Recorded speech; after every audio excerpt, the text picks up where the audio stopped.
South Korea is experiencing severe flooding, with many areas in the capital Seoul and Gyeonggi province submerged. Welcome to the latest issue of Tuyat Mat. Seoul, the vibrant heart of South Korea, was suddenly submerged in a sea of water. Torrential rains have inundated Seoul and Gyeonggi in historic floods, turning streets into raging rivers that swept away everything in their path. Thousands of people panicked as they sought to evacuate, while homes were submerged deep underwater and vehicles were swept away, bobbing like toys. Heavy rain and subsequent flash floods have caused severe damage in areas of central South Korea. On July 18, 2024, torrential rains unexpectedly poured down on the central region of South Korea. The capital city of Seoul and Gyeonggi province have been submerged by a devastating flood. Under the torrential rain, water rushed down like a cascading waterfall, turning the road surface into a raging river. Local authorities were forced to issue an emergency evacuation order for residents in areas at risk of landslides and flooding, where the threat to human life is increasingly growing. Many schools were forced to close, key traffic routes were completely paralyzed, with vehicles congested and stranded in the murky floodwaters. The subway system, the capital's transportation lifeline, also descended into chaos as multiple lines were forced to suspend operations. Heavy rains not only cause immediate inconveniences but also lead to severe long-term consequences. From property damage to direct threats to people's safety. Particularly, the northern region of Gyeonggi province, including Paju City, experienced the heaviest rainfall, with rainfall measured at up to 7.51 centimeters per hour early Thursday morning. This figure is truly alarming, demonstrating the devastating power of nature. According to detailed data released by the Korean Meteorological Agency, the accumulated rainfall from midnight to 9 a.m. on July 18 revealed a truly serious situation. In Gwaseong Hyeongnam, the measured rainfall was 16.9 centimeters, followed by Oseon with 12.85 centimeters, Pyeongtaek-soden 11.8 centimeters, Suwon 11.04 centimeters, Anhyeongbokdon 9.5 centimeters, Gungpo Sanbong 7.6 centimeters, and Sihyeong also at 7.6 centimeters. These figures not only reveal the massive amount of water that poured down in a short period but also reflect the reality that the urban drainage systems in many areas were completely overwhelmed. Floodwaters inundated homes, shops, and public buildings, causing widespread panic among residents. Low-lying areas, which are prone to flooding, are now deeply submerged with water levels reaching knee-high, and even waist-deep in some places. Images of cars being swept away on the streets and residents struggling through floodwaters to find safe shelter quickly spread, leaving many deeply concerned about the true scale of the disaster. The consequences of flooding extend beyond inconveniences to daily life, causing severe economic damage as well. Small businesses, particularly shops in deeply flooded areas, were forced to temporarily close and suffered heavy losses in both goods and physical infrastructure. Many families lost all the assets they had accumulated over the years, from their household possessions to their essential means of living. Furthermore, heavy rain disrupts critical economic activities, such as goods transportation and service provision, causing ripple effects throughout the entire region. Local authorities had to deploy rescue forces and rapid response teams to assist the residents. However, the overwhelming workload has created significant pressure, making the response efforts considerably more difficult. In that context, the spirit of community solidarity stands out as the most prominent highlight. When neighbors help each other evacuate, share shelter, and provide food supplies for those who are trapped. The risk of floods and landslides is directly threatening human lives. Persistent heavy rain has caused water levels in rivers and streams across South Korea's central region to rise to alarming levels. At 8:50 a.m. on July 18, a flood warning was issued at the Tapdong Bridge site due to the water level rising to a dangerous point. The city of Osan immediately issued an emergency evacuation order. Residents in the Gondong area and Osak Market are urgently requested to promptly move to safe locations: Mihun Primary School and Osan Secondary School. Located alongside the Osan stream, these areas have always faced the risk of severe flooding. Whenever the raging waters overflow their banks, they threaten to sweep away everything in their path. Similarly, in Pyeongtaek City, an urgent message was also sent to residents in the Tongbuk East 6 and 7 areas at around 10:40 a.m. Warning of flash flood risk from Tongbuk Tray on stream. We urgently request that residents quickly evacuate to the Industry Academia Collaboration Building of the Mechanical Engineering Technical High School, which has been designated as the official safe shelter for this emergency. The situation in Paju City grew more severe as rainfall from midnight to 6 a.m. reached 14.35 centimeters, triggering a series of dangerous incidents. According to Gyeongbuk-bu Provincial Police, as of 8 a.m. on Thursday, they had received 582 calls requesting evacuation assistance.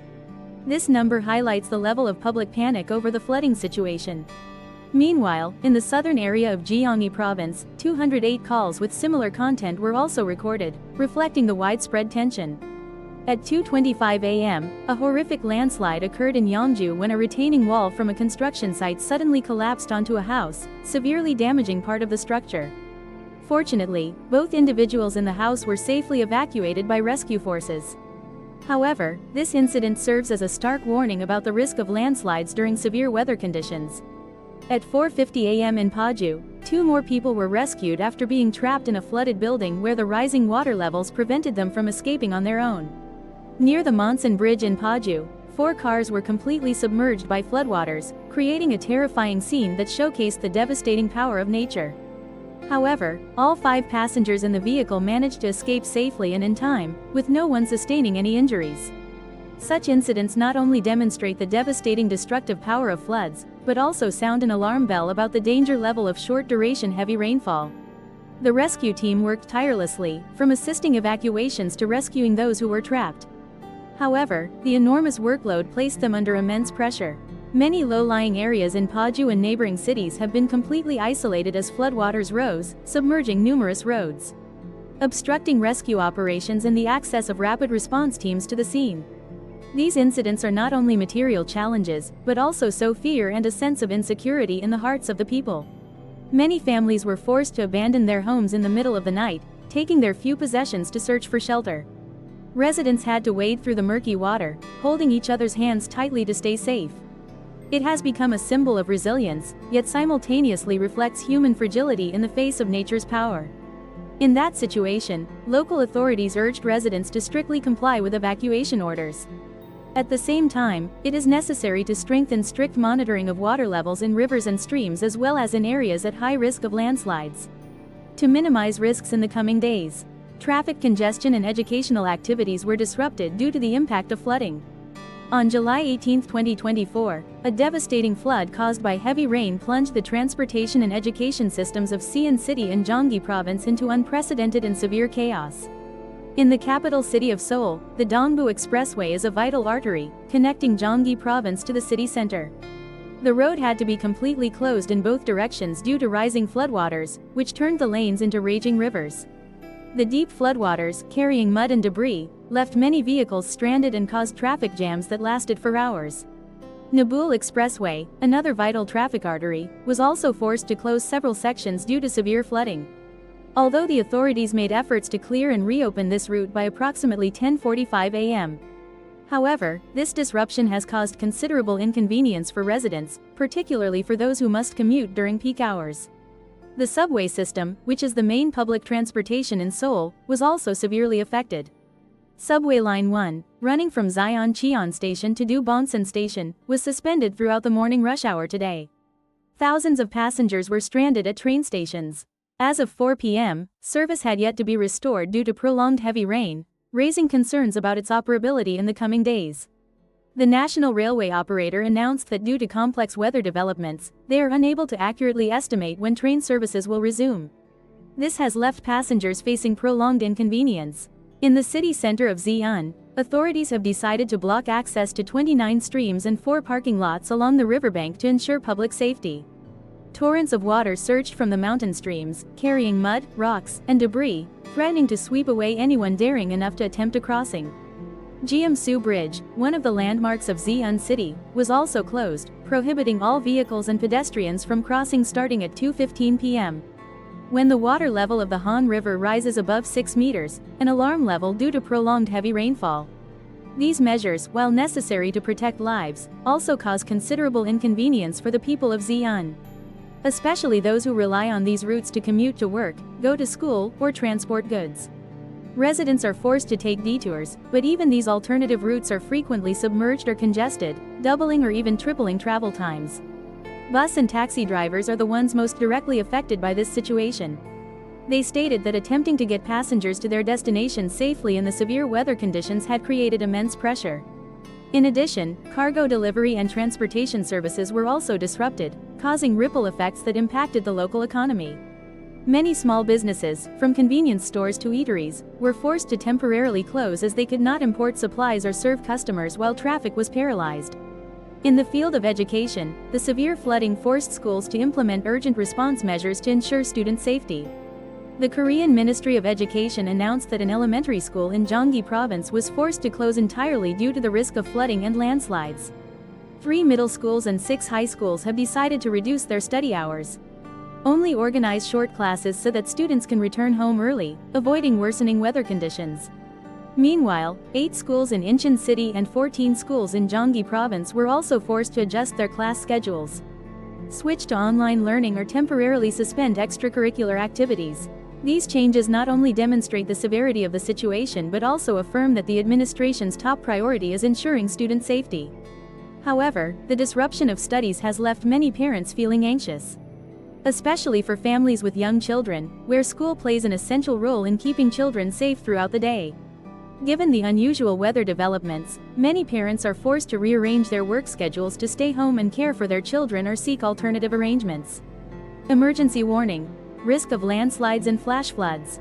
Heavy rain not only causes flooding but also significantly increases the risk of landslides in many areas of South Korea, particularly in the regions of Seoul, Incheon, Gyeonggi, and Gangwon. At 7:30 a.m. on July 18, the Korea Forest Service raised the landslide warning to its highest level. It is called a severe warning level, intended to alert the public that a disaster could occur at any moment. Authorities advise residents living in mountainous areas or near slopes to evacuate to safe locations immediately upon noticing dangerous signs. At 2 p.m. that same day, detailed landslide warnings were issued for the Gangbuk-gu, Jonggo-gu, and Seodaemun-gu areas in the northern and central parts of the capital, Seoul. These areas were already on the list of landslide hotspots due to their mountainous terrain and erosion-prone soil and rock. Prolonged heavy rain over many hours has saturated the soil, significantly increasing the risk of landslides and rockfalls, which directly threaten homes, roads, and people's lives. The sight of rocks and soil tumbling down, destroying structures below, has left residents deeply concerned about the potential consequences. The South Korean Ministry of the Interior also swiftly implemented response measures in the face of the increasingly complex situation. Caution: the Minister of Interior ordered the mobilization of all rescue forces and all available human and material resources. Police and volunteer teams were on the scene to minimize casualties and property damage. Rapid response teams have been deployed to the hardest-hit areas to assist with the evacuation of residents, check the infrastructure and ensure the safety of operational traffic routes. In addition, the authorities are closely collaborating with community organizations to implement food distribution, drinks and temporary shelter for those who have lost their homes or cannot return home during severe weather conditions. While these efforts are commendable, they still face significant challenges due to the prolonged heavy rain. The risk of landslides and flooding threatens not only urban areas but also extends to suburban regions. In areas where infrastructure is often still underdeveloped, many rural roads were blocked by landslides, isolating small communities and severely hampering rescue efforts. In that situation, the authorities urgently called on the people to promptly and fully implement and comply with the evacuation orders. At the same time, enhance surveillance in high-risk areas using early warning systems and water level monitoring equipment. These measures are implemented to minimize risks to the lowest possible level. However, given the increasingly complex weather patterns, ensuring the safety of millions of residents in the area remains a significant challenge. The forecast indicates prolonged flooding, and the aftermath of the storm is extremely severe. According to a concerning forecast from the Korea Meteorological Administration, the central provinces of the country will continue to be hit by heavy rains, including the capital Seoul and Gyeonggi Province, is extended through Saturday, July 20, 2024. On Friday, the Great Lakes region could receive up to 15 centimeters of rain, a number significant enough to exacerbate an already severe flooding situation. The continuous rainfall not only increases the risk of flooding but also pushes the urban infrastructure system to the brink of overload, when floodwaters inundate streets, homes, and public areas.